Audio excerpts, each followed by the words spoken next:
നമസ്കാരം. Astrology master ക്ലാസ്സിൻ്റെ പുതിയൊരു അധ്യായത്തിലേക്ക് ഏവർക്കും സ്വാഗതം. ഇന്ന് ഒരു ചോദ്യത്തിനുള്ള ഉത്തരമാണ് ചെയ്യുന്നത്. ഋതുക്കളെക്കുറിച്ചാണ്.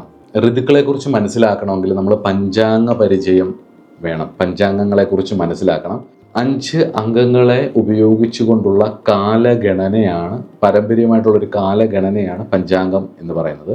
പഞ്ചാംഗം 5 അംഗങ്ങൾ ചേർന്നതാണ്. പഞ്ച അംഗം എന്ന് പറയുന്ന തന്നെ 5 അംഗങ്ങൾ ചേരുന്നു എന്നുള്ളതാണ്. വാരം, കരണം, നിത്യയോഗം, നക്ഷത്രം, തിഥി. ഈ 5 എണ്ണമാണ് പഞ്ചാംഗങ്ങൾ എന്ന് പറയുന്നത്. അപ്പോൾ അത് നമുക്ക് അടുത്ത ക്ലാസ്സിൽ പഠിക്കാം. അത് പഠിക്കുമ്പം തിഥി, ഒരാളൊരു പ്രത്യേക തിഥിയിൽ ജനിച്ചാൽ അയാളുടെ ജാതകത്തിൽ എന്ത് ഫലമാണ് വരുന്നതെന്നുള്ളത് നമുക്ക് മനസ്സിലാക്കാം. ഒരു പ്രത്യേക നിത്യയോഗത്തിൽ ജനിച്ചാൽ അയാളുടെ യോഗി നക്ഷത്രത്തെയും അവയോഗി നക്ഷത്രത്തെയും മനസ്സിലാക്കാം.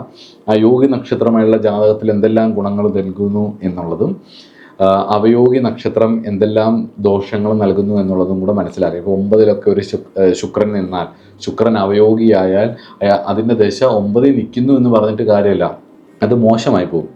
അപ്പം പൊതുവേ ഈ ഫലങ്ങളൊന്നും ആരും അങ്ങനെ പുറത്ത് പറഞ്ഞോ അങ്ങനെ ആൾക്കാരുടെ ഇടയിൽ അങ്ങനെ കേൾക്കാറില്ല. വാരത്തിൻ്റെ, ഒരാൾ ഇന്ന വാരത്തിൽ ജനിച്ചാൽ ആ വാരത്തിൻ്റെ ഫലവും പറയും, നക്ഷത്രത്തിൽ ജനിച്ചാൽ നക്ഷത്രത്തിൻ്റെ ഫലം പറയും. പക്ഷേ കരണത്തിൻ്റെയോ നിത്യയോഗത്തിൻ്റെയോ തിഥിയുടെയോ ഒന്നും ഫലം പറയത്തില്ല. തിഥിക്ക് തിഥിശൂന്യം എന്ന് പറഞ്ഞൊരു ഫലമുണ്ട്. അതായത് ഒരു പ്രത്യേക തിഥിയിൽ ജനിച്ചാൽ ഒരു പർട്ടിക്കുലർ രാശിയിലെ ഫലങ്ങൾ സ്റ്റക്കായി കിടക്കും വരാൻ. അതിന് തിഥിശൂന്യം എന്നാണ് പറയുന്നത്. നമുക്കിതൊക്കെ വിശദമായിട്ട് ചർച്ച ചെയ്യാം. മുന്നോട്ട് പോകുമ്പം കുറേ കാര്യങ്ങൾ നമുക്ക് ചർച്ച ചെയ്യാം. പക്ഷെ ഇന്ന് നമ്മൾ പഠിക്കുന്നത് ഋതുക്കളെക്കുറിച്ചാണ്.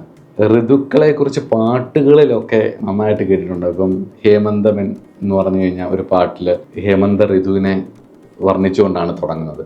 ശിശിരകാല മേഘമിഥുനം, ശിശിരകാലം എന്ന് പറയുമ്പോൾ ആ ശിശിരകാലം എന്താണെന്നുള്ളത് അതൊരു ഋതുവാണ്. വർഷകാല മേഘമി എന്നൊരു പാട്ടുണ്ട്. അപ്പം കവികൾ വർഷം എന്ന് പറയുന്നത് ഒരു ഋതുവാണ്. വസന്തം, അതേപോലെ തന്നെ ഗ്രീഷ്മം, ഇങ്ങനെയൊക്കെയുള്ള ഋതുക്കൾ എന്തൊക്കെയാണ്, അത് ഏതേത് കാലഘട്ടങ്ങളെയാണ് പറയുന്നത് എന്നുള്ളത് ആണ് നമുക്ക് മനസ്സിലാക്കേണ്ടത്. ഋതുക്കൾ 6 എണ്ണമാണ്. വർഷത്തിൻ്റെ പകുതിയാണ്. അതായത് 12 മാസം 6 ഋതുക്കളുമാണ്. 6 ഋതുക്കളെന്ന് പറയുമ്പം 2 മാസമാണ് ഒരു ഋതു. വളരെ ലളിതമായിട്ട് മനസ്സിലാക്കാം. 2 മാസമാണ് ഒരു ഋതു. അതിൽ 6 ഋതുക്കളെന്ന് പറയുന്നത് വസന്തം, ഗ്രീഷ്മം, വർഷം, ശരത്, ഹേമന്തം, ശിശിരം, ഇങ്ങനെ 6 ഋതുക്കളാണ്. ഒന്നുകൂടെ പറയാം. വസന്തം, ഗ്രീഷ്മം, വർഷം, ശരത്കാലം അല്ലെ ശരത്, ഹേമന്തം, ശിശിരം, ഇങ്ങനെ 6 എണ്ണമാണ് ഋതുക്കൾ എന്ന് പറയുന്നത്. ഇനി ഇതൊക്കെ ഏതേത് കാലഘട്ടങ്ങളാണെന്നുള്ളതും കൂടി നമുക്ക് മനസ്സിലാക്കാം.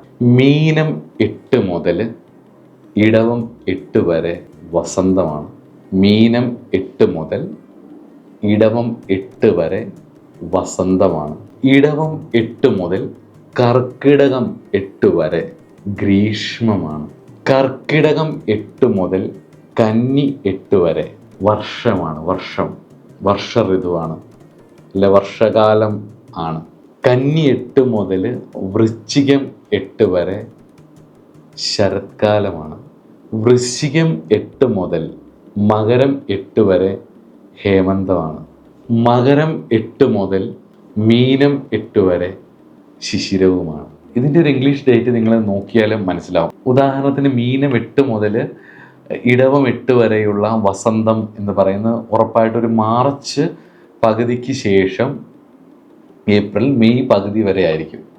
അപ്പം അങ്ങനെ നോക്കിയാൽ നിങ്ങൾക്ക് മനസ്സിലാവും. ഇങ്ങനെ ബാക്കിയുള്ളതും കൂടെ കണ്ടുപിടിക്കാൻ ഹോംവർക്ക് തരുന്നു. ഇനി ഋതു ഏതാണെന്ന് ചോദിച്ചു കഴിഞ്ഞ് കഴിഞ്ഞാൽ കൺഫ്യൂഷൻ ആവേണ്ട.